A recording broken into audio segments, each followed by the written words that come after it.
Hi, welcome to Kisi Unlocked, where we explain the ins and outs of access control and show you how to get the most out of your Kisi system. My name is Lawrence, and today we'll talk about the Wiegand board, its benefits, and installation process. The Wiegand board is an add-on for the Kisi Controller Pro 2 that enables you to connect legacy Wiegand-enabled hardware, such as legacy readers, to Kisi. It has 4 interfaces, supporting up to 4 legacy hardware devices.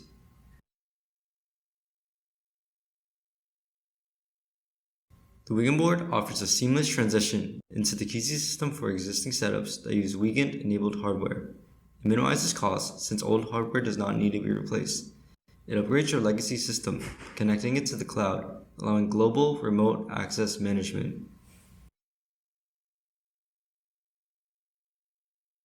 Examples of legacy hardware that the Wiegand board supports includes pin pads, QR readers, and HID readers.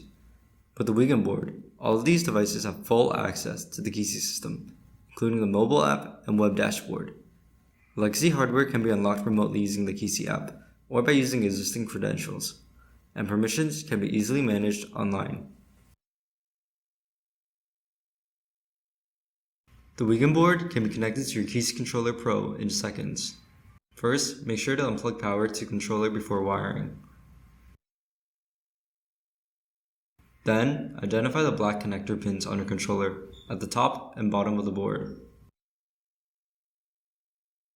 Line these pins up with the pins on the bottom side of the Wiegand board. Be sure to align the male pins on one board with the female pins on the other.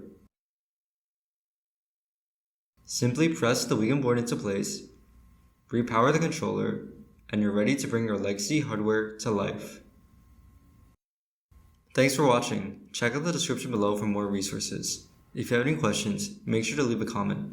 Subscribe to the channel to stay updated in the latest in access control and physical security.